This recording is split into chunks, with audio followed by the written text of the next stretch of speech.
Hi Gemini, this is Jov. Welcome pa sa ating channel. By the way, Gemini, this is your timeless gabay tarot reading. Gamitin ang reading na ito bilang gabay lamang. Tandaan, Gemini, ito po ay general reading.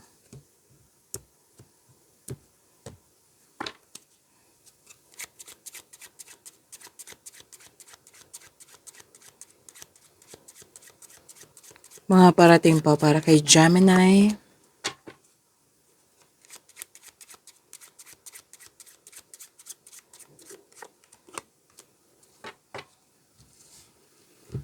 Gemini, sabi po dito na okay, makaka-receive po kayo ng good news. May positive results po. May announcement. May nakapasa sa exam, may nakapasa sa test. Malakas din yung intuition nyo. At may naganap na loyalty, may naganap na generosity, at may pinoprotektahan ka. At ang sabi ng yung card dito na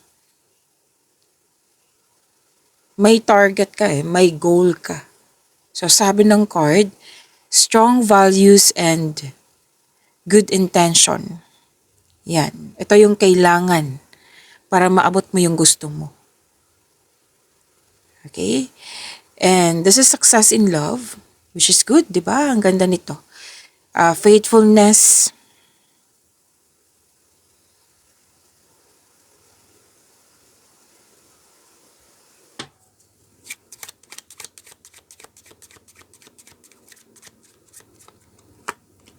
may parating na malaking pera. Pwede din na sagot sa inyong mga katanungan. Pwedeng makaka-receive ka ng news or information. May document, may application. Sinabi ng card dito na yung application nyo, loan application ba yan, visa application ba yan, job application, kahit ano. May approval po dito. Approve. Yes, may sagot na. So this is a new opportunity. May written communication din ako nakikita dito. Nakatanggap ka ng tawag. Nakatanggap ka ng text message. Hindi lang letter. Oo, may letter dito Letter, mail, email yan. Document. Pwede din diba may sabi kanina na may makakatanggap ka ng malaking pera. Pwede din po check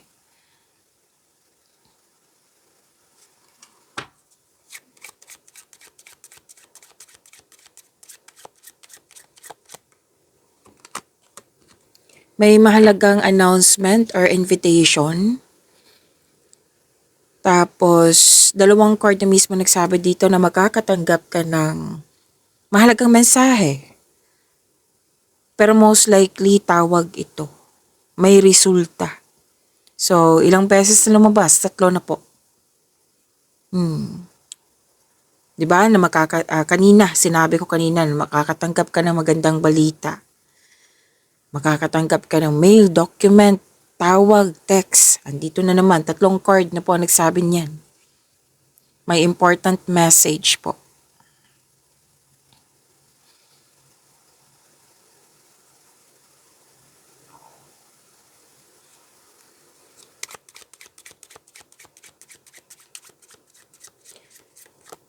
Dalawang card na po mismo nagsabi dito na pwedeng may bago kang kasamahan, bago kang kaibigan.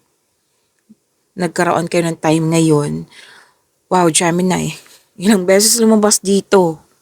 4 na card na po nagsabi dito na may positive news. Tapos may nagkakamustahan regarding sa past. So sabi mo, may natutunan ka sa nangyari sa nakaraan, lesson learned. Tapos may rejection noon, tapos natanggap mo na ngayon, na-acknowledge mo yung mga nangyari sa nakaraan. Yan, tanggap mo na. Tapos, pwede din pumunta ka sa place ng friend mo or di kaya nakaramdam ka ng comfort ngayon. Kasi may kausap ka na nakinig sa'yo, tinutulungan ka.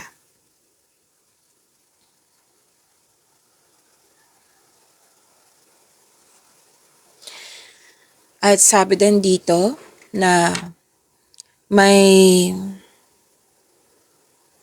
ano dito, pwedeng concern, pwede din tinutulungan ka na isang tao na nag-dictate like dictator, pwede, na wag mong gawin to Gemini, ito yung gawin mo. Yan. Na pwedeng may usapin tungkol sa teacher, boss, homeowner, o na may obligasyon. Pwede ikaw din yung nagsabi niyan na ito yung gawin mo, wag mo tong gawin. Yan. Okay, so generosity andito pa rin. Ilang cards na po nagsabi dito. 2 card. Katanggap kayo ng malaking blessings at naging generous kayo sa kapwa niyo.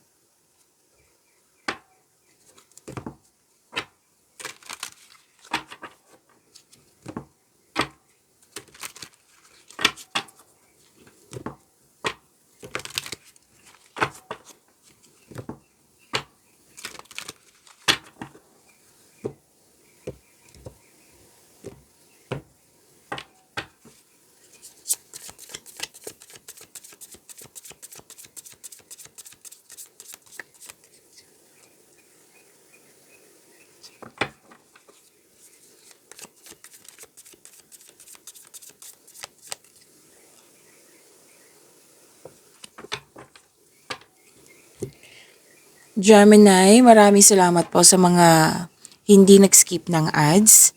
Subscribe na po kayo sa ating channel at click bell notification para updated po kayo sa reading natin. Para po sa mga gusto magpa-reading po, comment po kayo ng personal reading and check mo reply sa comment section.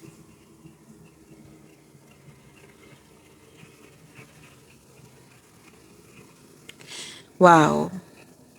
This is success. Mahigit pa pala sa success, this is victory. Recognition, nagkaroon ng balanse, nagkaroon ng pagkakaisa. Wow. Di ba 4 na card na nagsabi dito na may magandang balita? Oh, andito din, magandang balita. Or may bagay na matutupad. Claim po, Gemini. You deserve this. May parating na good news, especially after a period of struggle. And you're very feeling proud. Kasi may accomplishment, may natapos, in-acknowledge mo yung success, at may matatanggap kang papuri from other people.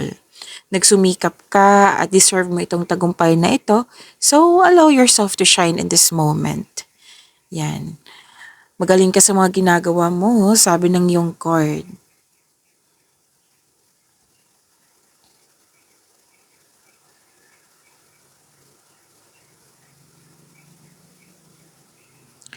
Marami kang ideas, ang ganda ng blessings mo.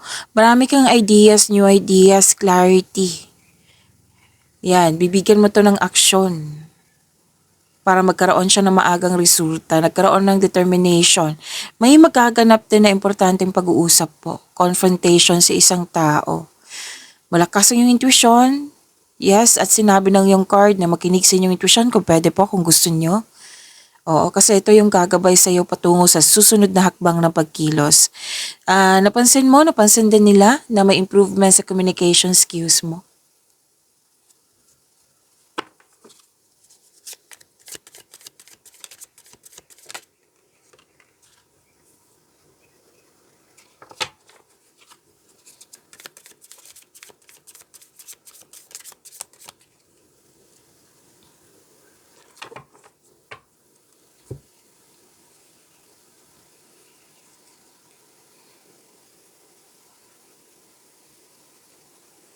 Sa career and money niyo po, again, andito pa rin, different card na malakas ang iyong intuition ngayon.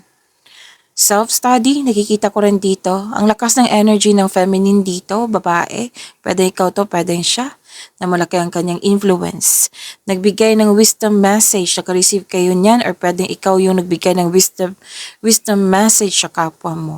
Nagkaroon ng common sense, nagkaroon ng awareness. Another message na naman, which is the same message.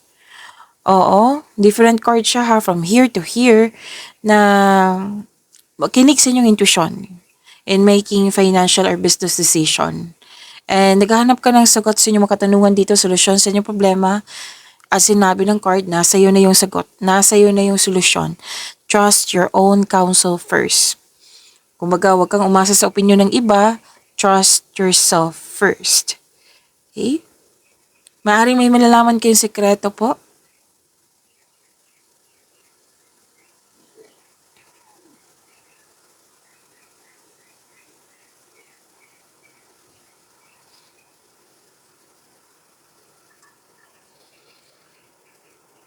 At sabi din dito na may ganap na celebration, which is sinabi din dito kanina, kasi may nakumpleto, may natapos na gawain.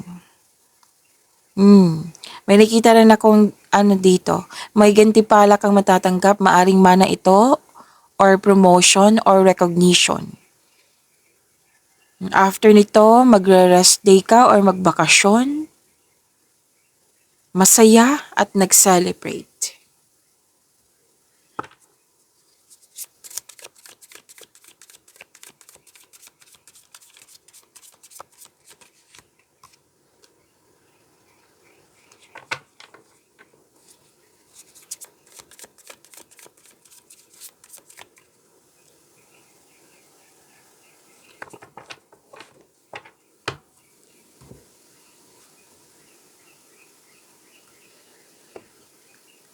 Gemini, huwag niyong kalimutan na mag-subscribe sa channel natin at i-click yung bell notification para updated po kayo sa reading natin.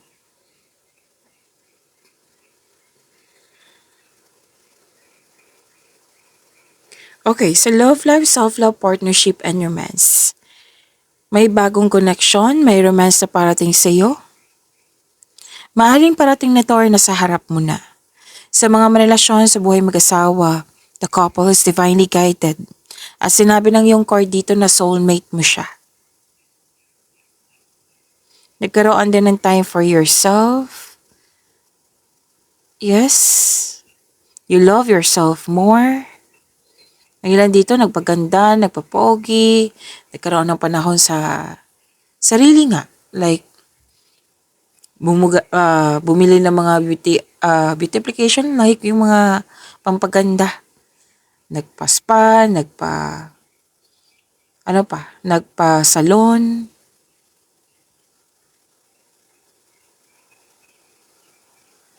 So this is about loving yourself then. Okay? You love yourself more.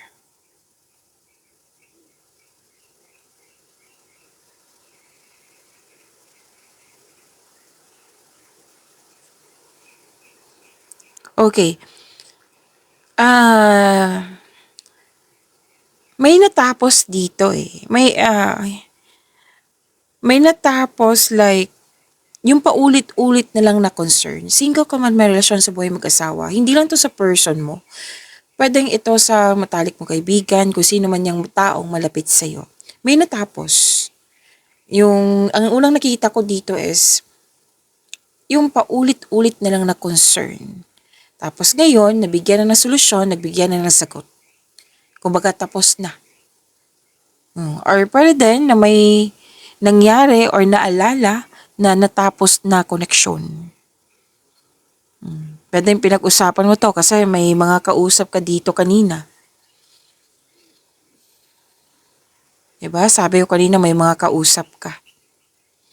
Na sinabi din dito na may nangamusta, diba? Regarding sa paso. Ang sabi kanina na natanggap ko na yon. Kumbaga lesson learned. Andito din siya. Natanggap mo na mga nangyari sa nakaraan. Actually, ang ganda nga ng realization mo dito, Gemini, kasi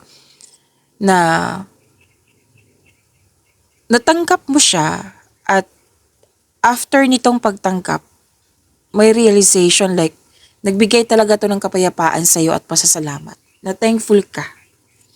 Thankful ka sa mga nangyaring pagtatapos. Kasi I think nagbibigay ito ng peace of mind sa iyo. And sabi din dito, na, okay, so this is another message from here na you love yourself more. You've been doing a great job to love yourself. Okay? Andito pa rin yung mensahe para sa mga single na may parating sa iyo or nasa harap mo na. Sa buhay mag-asawa sa mga marelasyon, abala kayo dito nag-general cleaning, decorate, renovate ng bahay, or nagbakasyon. Basta po kayong lahat, nagpo-focus kayo sa peace of mind. Okay? Focus on what brings you the most of peace. Okay? So, pag-imani niyo po yung blessings na binigay sa inyo, Gemini, see you tomorrow. Maraming salamat.